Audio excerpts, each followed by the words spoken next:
Assalamualaikum warahmatullahi wabarakatuh. Teman-teman, saya Rauf, PO Latex 2005. Latex itu kita ketahui adalah teknik ekskavasi yang merupakan program kerja KAMA, khususnya bidang ilmiah. Gunanya selain untuk memberikan pengalaman dan pengetahuan bagi mahasiswa yang mengikutinya, bagi peserta, juga untuk sebagai persiapan sebelum mereka ikut penggalian yang sebenarnya, yaitu yang di kuliah kita juga ada di KKL, di mata kuliahnya yaitu PAA. Oke, Latex kali ini itu kita berlokasi di situs Pusdiwa.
Pesertanya, kita lihat pesertanya udah ada di situ. Pesertanya itu merupakan anak 2003 yang kebetulan juga baru lulus, sebagian lulus kuliah-kuliah perekaman data PDAA dan PDAB. Juga mereka sudah mengikuti kuliah-kuliah metode MA1 dan MA2. Kami berencana kegiatan ini dari tanggal 10 sampai 14 Juli 2005. Yang ingin kita capai itu sebenarnya adalah penerapan dari kuliah-kuliah yang udah mereka ikuti, kemudian sebagai pengalaman baru, membuka wawasan mereka terhadap bagaimana sih sebenarnya kerja lapangan di arkeologi itu. Kali ini tuh kita pakai sistem pembuatan situsnya pakai grid, tidak seperti biasanya yang kita pakai sistem sektor. Kali ini kita coba pakai sistem grid untuk memberikan pengalaman juga kepada mereka bahwa dalam suatu penggalian arkeologi itu yang dipakai tidak mesti hanya grid ataupun sektor, tapi bisa juga ada cara-cara lain, ada metode-metode lain yang bisa mereka terapkan, yang bisa mereka pakai. Yang pasti pesan saya buat teman-teman ini, mereka tuh lebih beruntung daripada teman-teman mereka yang nggak pernah ikut Latex. Mereka punya pengalaman baru, punya pengetahuan, dan yang pasti mereka lebih siap buat KKL. Terlepas dari bakalan terjun di dunia arkeologi ataupun tidak, itu nggak masalah. Ini pengalaman yang menarik, pengalaman yang unik, dan yang di tempat lain nggak ada. Oke.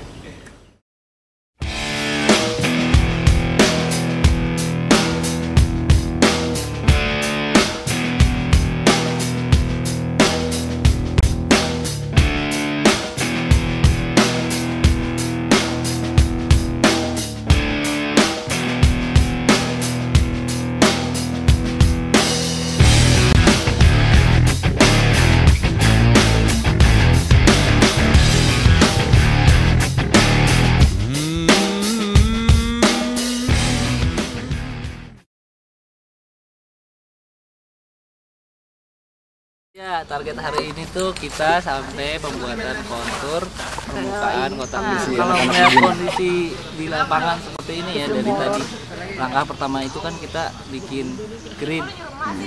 Kerjasama antar kelompok itu kayaknya kurang banget, jadi gridnya itu kurang bagus gitu. Iya. Paling sering dihadapi adalah geser ke Iman biar masuk. jadi grid yang telah dibuat itu seharusnya kan bisa langsung dipasang, digunakan patok gitu. Nah ini ternyata tidak bisa, jadi mereka harus tetap mengukur 2 meter kali 2 meter plus menembak kompas. Ada peserta.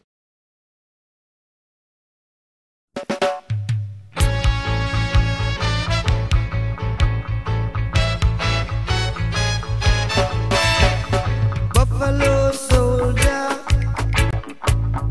dreadlock.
Sebenarnya di dalam arkeologi ada 3 macam perekaman. Pertama laporan, kedua rekaman dalam bentuk gambar, sama ketiga dalam fotografi. Laporan itu termasuk salah satu perekaman data, selain itu dalam bentuk verbal. Tapi laporan yang dibutuhin dalam ekskavasi itu adalah laporan dalam bentuk verbal dan piktorial. Dalam arti kita memberikan uraian, deskripsi mengenai apa yang kita kerjakan setiap harinya, itu dalam bentuk uraian semuanya. Plus di bawahnya kita kasih ilustrasi gambar-gambarnya yang diperlukan. Seperti contohnya kita bicara mengenai situs. Kita kasih gambaran mengenai situsnya itu sendiri, batas-batas situs, terus mengenai keadaan situsnya seperti apa, keadaan tanahnya, keadaan vegetasinya, faunanya, semuanya kita jelaskan. Nanti di dalam laporan itu disertai gambar situsnya, di bawahnya dikasih sketsa gambar situs. Jadi kalau bisa laporan itu dibuat selengkap-lengkapnya, sedetail-detailnya. Termasuk kalau kita misalnya menggunakan alat apa yang kita gunakan misalnya untuk lepas tanah, mengapa kita gunakan alat itu gitu. Soalnya dari laporan itu akan jelas kenapa kita menggunakan sesuatu hal. Kalau untuk susunan laporan itu kita bagi 2, biasanya ada laporan harian sama laporan akhir. Untuk laporan harian itu kita buat per hari sesuai dengan kegiatan kita pada hari itu. Itu biasalah kegiatan kita apa, itu yang kita laporkan. Kalau untuk di lapangannya itu bisa dibuat sketch dalam bentuk tulis dulu poin-poin atau bagaimana, tapi akan lebih bagus lagi kalau di lapangan kita udah bisa mulai dengan laporan yang bagus, yang sudah teratur gitu, susunannya, formatnya itu udah bagus. Jadi kita nggak perlu sketch-sketch lagi. Untuk laporan akhir itu ada penggabungan dari laporan-laporan harian, jadi kita singkat lagi semua laporan harian yang udah kita buat di hari terakhir, kita susun, kita jadikan satu dengan lebih ringkas. Yang penting isinya itu jelas dan yang membaca laporan nanti mengerti maksud si pembuat laporan itu. Nah, kalau misalnya salah satu perekaman itu gagal, misalnya tidak lengkap di salah satu aspek tersebut, maka seharusnya aspek lainnya itu mendukung. Nah, demikian juga dalam hal penggambaran. Mungkin penggambaran itu salah satu aspek yang cukup bisa dibilang cukup krusial. Gambarnya itu kita mulai dari pertama, mungkin harus dilihat itu adalah situs dulu. Di dalam situs, penggambaran situs itu kita harus mengenal situs-situs penggalian kita. Nah, situs penggalian itu kayak apa ya, harus dilihat itu dari macam vegetasi, persebaran vegetasi, terus keadaan lahan situs, sampai sebenarnya ada yang namanya ketinggian situs itu sendiri. Dan ketinggian situs itu biasanya diukur dari DPR, di atas permukaan laut. Dan penggambaran itu biasanya tercatat bahwa dalam penggambaran arkeologi itu berbeda dengan penggambaran arsitektur. Saya Mila, saya tim ilmiah, tapi yang khusus ngomongin soal fotografinya. Sekarang kita mau lihat-lihat kotak per kotak gimana kemajuannya dan dokumentasinya. Kelompok 5 sekarang mau motret, terus mereka minta pakai flash karena kayaknya kurang, jadi butuh cahaya tambahan, pakainya flash.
Sekarang hari kedua targetnya hari kedua ini adalah sampai pada lot 1, pengupasan lot 1. Nah, hari ini dimulai dengan merampungkan data kontur ya, pengukuran kontur yang hari sebelumnya kemarin itu tertunda karena hujan. Jadi setelah dilakukan pengukuran kontur lagi, lalu dilanjutkan ke lot 1. Nah, di sini lot 1 itu banyak juga ditemukan temuan-temuan berupa pecahan gerabah, kaca, terus ada plastik, sampah, bahkan ada sendal jepit. Di antara kelompok-kelompok ini, yang 5 kelompok ini ada yang telah sampai pada targetnya hari ini, yaitu lot 1, dan kemudian ada juga yang sudah melanjutkan ke lot 2. Nah, di sini memang kecepatan kerjanya itu sangat ditentukan oleh kemampuan mereka menggunakan alat, dan juga yang tidak kalah pentingnya adalah motivasi, semangat. Nah, di sini ada 3 kelompok yang semangatnya masih sangat terjaga. Ada juga yang 2 kelompok ini yang mungkin semangatnya sudah mulai menurun ya. Jadi di sini peran ketua kelompok ini bukan saja mengatur agar anggota regunya itu bisa menjalankan tugasnya dengan baik, tapi dia harus membantu membangkitkan semangat dan motivasi anggota kelompok.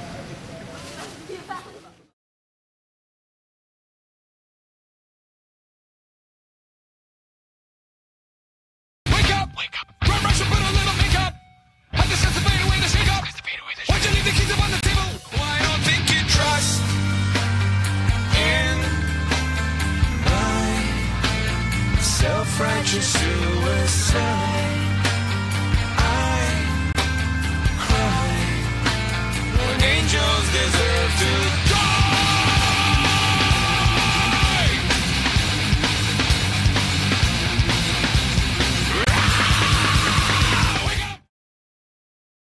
Saya melihat ada beberapa hal yang tampaknya perlu diperhatikan ketika kita melakukan ekskavasi. Kelihatannya sepele, ya, tetapi akibatnya bisa luar biasa. Yang jelas kita tahu bahwa ekskavasi ini adalah salah satu karakteristik dari arkeologi. Tapi bukan berarti bahwa arkeologi tidak ada kalau nggak ada ekskavasi, enggak. Tapi ekskavasi itu perlu karena ekskavasi ini adalah salah satu cara untuk mengumpulkan data yang berada di bawah permukaan tanah. Jadi sampai kapanpun kita tidak pernah tahu seperti apa kondisi di bawah permukaan tanah. Mau pakai alat untuk penjajakan apapun tetap kita tidak tahu. Tetapi kita harus tahu, gitu kan? Caranya gimana? Salah satu adalah dengan ekskavasi. Yang harus kita perhatikan betul ketika kita melakukan ekskavasi adalah bahwa ekskavasi itu merusak.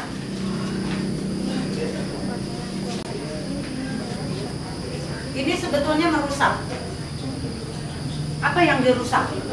Lapisan. Lapisan. Bukan lapisan, matriks. Ya. Padahal data matriks itu penting untuk arkeologi.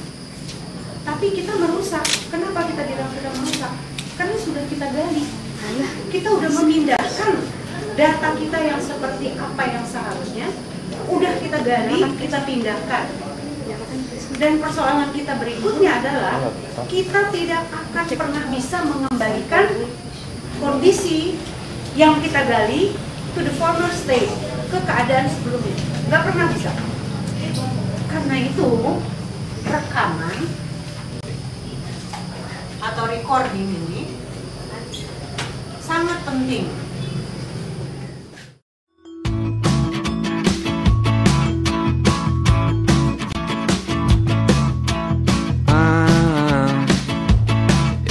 It's worth the made-up smiles, the quiet fights. Oh, mother, it is hard not to look in the mirror's eye. I have come to this while you have come along. So it's alright if you change your mind the other way around again. I shouldn't have to spell my name, so start the two-way monologues that speak your mind. We're talking two-way monologues with words that rhyme.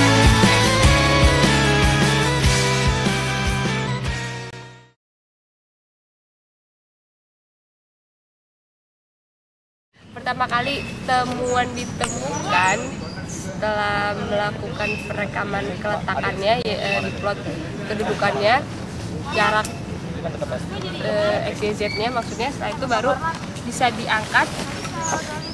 Ini ada contoh temuan dari kelompoknya Icat. Ini dasar wadah.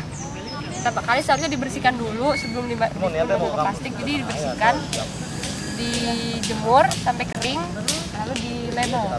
Ini ada contoh temuannya. Jenis temuan, bahan, jumlah, situs, kotak, keletakan. Seharusnya ini ada keterangan lot, cuma di sini nggak dibuat. Regu, pelapor, hari dan tanggal. Ya, seperti ini yang sudah di label, cuma ini belum dicuci, harus dicuci dulu. Setelah di label,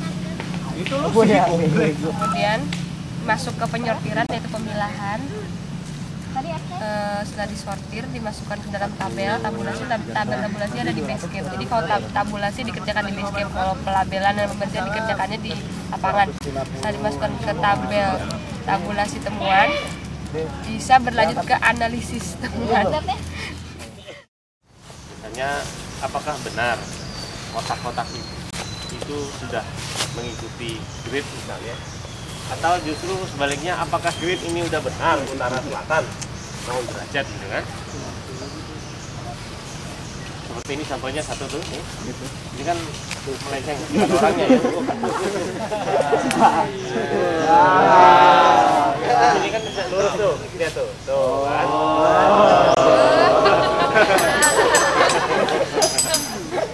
Mudah-mudahan tahun depan udah nggak lupa. KKL. Neng. Lupa lo kemarin itu. Tapi dalam mah. Selain kegiatan lapangan ini, penggalian ini, ada juga materi kuliah yang diajarkan di lapangan, yaitu pengukuran kontur menggunakan geodolit dan alat yang namanya itu water pass. Nah, di sini diajarkan cara menggunakan dan cara mengukur kontur menggunakan alat-alat ini. Di sini alat-alat ini kita pinjam dari Fakultas MIPA ya, dari jurusan geografi. Di situ kita mendapatkan alat-alat itu. Plus kita juga menggunakan alat yang namanya GPS. Terus jurusan arkeologi memiliki alat yang namanya GPS.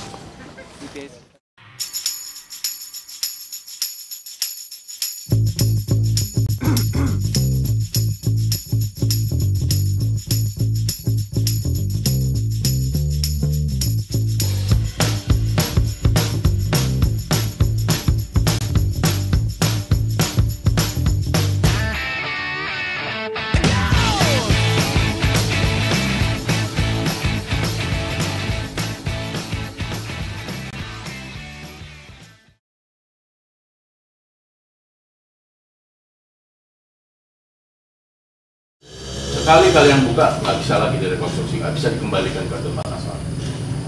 Oleh karena itu kalian setengah mati bikin laporan. Itu adalah bukti tentang bagaimana tuntutan kecermatan itu dituntut sangat tinggi di dalam hati. Makanya kalian bikin laporan pictorial dan verbal, makanya kalian mengukur dengan cermat dari datum point ke datum line, dari datum line ke temuan yang direkam secara 3 dimensi. dengan sumbu X, Y, dan Z. Nggak ada lain, maksudnya hanya untuk mencapai kecermatan. Nah, kecermatan ini menentukan apa yang bisa kalian simpulkan dari benar itu. Itu challenge-nya dalam arkeologi. Ketika melakukan kegiatan latex, kami dibimbing untuk melakukan salah satu kegiatan di dalam dunia arkeologi, yaitu pencarian data arkeologi. Dalam hal ini penggalian atau ekskavasi, kita kenal dalam dunia arkeologi. Dalam kegiatan latex tersebut, Angkatan 2003 dibimbing untuk melakukan kegiatan-kegiatan yang berhubungan dengan penggalian, seperti survei, pembuatan kotak gali, sampai ke interpretasi dari data yang kita dapatkan dalam kegiatan ekskavasi tersebut. Menurut saya, kegiatan tersebut sangat bagus, memiliki bobot ilmiah yang cukup banyak. Oke, alhamdulillah latex 2005 telah kita lewati, telah kita jalankan, walaupun di sana sini masih banyak kurangan, tapi itu nggak masalah. Namanya juga kita belajar dari kesalahan kita, belajar dari kesalahan orang lain, sehingga suatu saat juga itu nggak terjadi lagi, kita lebih baik. Yang pasti, aku pengen mengucapkan syukur dulu pada Allah Subhanahu Wa Taala yang udah dengan segala karunia-Nya, dengan segala rahmatnya telah mengizinkan Kama berkegiatan, telah mengizinkan panitia latex melakukan kegiatan yang ditujukan pada anggotanya, pesertanya. Terima kasih banget ya Allah. Terus kemudian kedua, buat teman-teman panitia yang nggak bisa bersatu satu, tapi mereka banyak banget andilnya dalam bantu gua dalam banyak hal deh. Kemudian peserta dari yang suka ngelawan, dari yang rajin, dari yang serius, dari yang males, itu semua ngasih semangat ke gua, ngasih semangat spirit ke bukan cuma gua, panitia latex secara keseluruhannya. Itu dengan adanya peserta, dengan mereka yang mau kita bagi ilmu, mereka yang mau kita share, itu udah suatu poin plus lah buat kita. Kedepannya gue harap panitia latex itu tuh lebih ini nih, lebih padu dan lebih antisipasi pada jadwal-jadwal ke depan. Gak cuma jadwal Kama, ya nggak cuma jadwal Kama, tapi juga jadwal-jadwal pesertanya, peserta dan panitia terutama. Hah? Murah ya? Murah. Berapa harganya? Enggak. Utang. Baru temuan nih. Mama deh menggabut lah, mama deh menggabut nih. Nah, contohnya seperti ini, yang tidak baik saya disuruh-suruh. Tadi kan satu posisi diometer di situ kan. Kalau di sini kan 1, 2, berarti yang ini yang salah nih. Ya biarin, cuma maksudnya bukan salah, kurang lengkap. Sakit ding. Mau dong cinta sama Sony. Maksud Anda? Tadi ada, sekarang tidak ada. Itu anak. Kecurigaan gue. Mama, pergi lo sana. 1, 2,